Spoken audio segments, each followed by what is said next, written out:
আসসালামু আলাইকুম। আপনারা দেখছে আবু হুজাইফা দি ইসলামিক চ্যানেল। অনুগ্রহ করে লাইক করুন, শেয়ার করুন এবং চ্যানেলটি সাবস্ক্রাইব। আজকের এই বিশ্লেষণী পর্বে স্বাগতম। আজকে আমরা অত্যন্ত প্রাচীন কিন্তু গভীর অর্থবহ একটা রূপক নিয়ে কথা বলবো। মানে জ্ঞান আর মানুষের গ্রহণ ক্ষমতার বিষয়টা এখানে এত সুন্দর করে ফুটে উঠেছে যে অবাক হতে হয়। তো চলুন কথা না বাড়িয়ে সরাসরি মূল আলোচনায় চলে যাই আর দেখি কিভাবে মানব মন আর শিক্ষার এই গভীর সম্পর্কটাকে স্রেফ বৃষ্টির একটা চমৎকার রূপক দিয়ে বোঝানো হয়েছে। পুরো বিষয়টাকে সহজে বোঝার জন্য আজকের আলোচনাকে আমরা 5টি ধাপে ভাগ করেছি। বৃষ্টির রূপক, উর্বর মাটি এবং অনুধাবন, সংরক্ষক হিসেবে কঠিন মাটি, অনুর্বর প্রান্তর এবং শেষে থাকছে সংরক্ষণের ভাষাতাত্ত্বিক বিশ্লেষণ। আল্লাহ তাআলা আমাকে যে হিদায়াত ও এলম দিয়ে পাঠিয়েছেন তার দৃষ্টান্ত হল জমিনের উপর পতিত প্রবল বর্ষণের ন্যায়। আবু মুসা থেকে বর্ণিত নবী মোহাম্মদের এই অসাধারণ উক্তিটিই কিন্তু আমাদের আজকের আলোচনার মূল ভিত্তি। ভাবুন তো, এক লাইনের একটা বাক্য, অথচ শতাব্দী প্রাচীন এই রূপকটি আজকের দিনেও শিক্ষার ক্ষেত্রে কতটা প্রাসঙ্গিক। এবার সরাসরি মূল উৎসের ইংরেজি অনুবাদের দিকে একটু নজর দেয়া যাক। এখানে কিন্তু খুব সুন্দর একটা আখ্যান ফুটে উঠেছে। খেয়াল করলে দেখবেন মানুষ ঠিক কিভাবে শিক্ষা বা নির্দেশনার সংস্পর্শে আসে সেই অনুযায়ী মানুষের চরিত্র আর শেখার পদ্ধতিকে এখানে 3টি ভিন্ন প্রকৃতির ভূমির সাথে তুলনা করা হয়েছে। এটা কিন্তু শুধুই একটা সাধারণ বর্ণনা নয়, বরং মানুষের বুদ্ধিবৃত্তিক বৈচিত্র্যের এক দারুণ মানচিত্র। তাহলে শুরু করা যাক আমাদের প্রথম ধাপ, বৃষ্টির রূপক। এই চমৎকার রূপকটিতে ঐশ্বরিক নির্দেশনা আর জ্ঞানকে তুলনা করা হয়েছে প্রবল বর্ষণের সাথে। বৃষ্টি কি? বৃষ্টি হলো একটা বাহ্যিক জীবনদায়ী শক্তি। আকাশ থেকে কিন্তু এটা অকৃপণভাবেই ঝরে পড়ে, তাই না? বৃষ্টির নিজের কোনো বাজবিচার নেই, সব জায়গায় সমানভাবেই পড়ে। কিন্তু সেই পানি দিয়ে নতুন প্রাণের সঞ্চার হবে কি না সেটা পুরোপুরি নির্ভর করে ওই জায়গার মাটির ওপর। ঠিক একই রকম ব্যাপার ঘটে জ্ঞানের ক্ষেত্রেও। জ্ঞান সবার জন্য উন্মুক্ত ঠিকই, কিন্তু সেটার সঠিক বিকাশের জন্য দরকার একটা উপযুক্ত মন। এবার আসা যাক দ্বিতীয় ধাপে, উর্বর মাটি এবং অনুধাবন। এখানে পুরো রূপকটার একটা চমৎকার সারসংক্ষেপ আমরা দেখতে পাচ্ছি। একটু খেয়াল করুন, উর্বর মাটি ঠিক কাদেরকে বোঝাচ্ছে? উর্বর মাটি নিখুঁতভাবে সেই সব মানুষদের কথা বলে যারা জ্ঞানকে একদম নিজেদের ভেতরে গভীরভাবে ধারণ করে। এরা শুধু যে নিজেরাই শেখে তা কিন্তু নয়, তারা নিজেরাও উপকৃত হয় এবং অন্যদের শেখানোর মাধ্যমে সেই জ্ঞানটাকে আরও চারিদিকে ছড়িয়ে দেয়।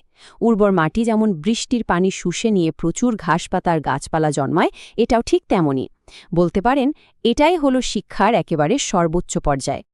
আমাদের তৃতীয় ধাপটি হল সংরক্ষক হিসেবে কঠিন মাটি। তো এখানকার মূল বিষয়টা আসলে কি? দেখুন, কঠিন মাটি কিন্তু নিজে থেকে কোনো ঘাস বা গাছপালা জন্মায় না, কিন্তু এটা একটা দারুণ জলাধার হিসেবে কাজ করে। আমাদের সমাজে এমন অনেক মানুষ আছেন না, যারা হয়তো নিজেরা নতুন কোনো জ্ঞান তৈরি করছেন না, কিন্তু তারা অত্যন্ত নিষ্ঠার সাথে তথ্যগুলো মুখস্থ করে বা সংরক্ষণ করে রাখছেন। এর ফলে কি হয়? এর ফলে পরবর্তীতে পুরো সমাজ সেই সংরক্ষিত জ্ঞান থেকে ব্যাপকভাবে উপকৃত হতে পারে। ওই যে কঠিন মাটিতে জমে থাকা পানি দিয়ে মানুষ নিজেরা পান করে, গবাদি পশুকে পান করায়, এমনকি চাষাবাদের কাজেও লাগায়। ব্যাপারটা ঠিক তেমনই। 4 নম্বর ধাপে আমরা দেখব অনুর্বর প্রান্তর।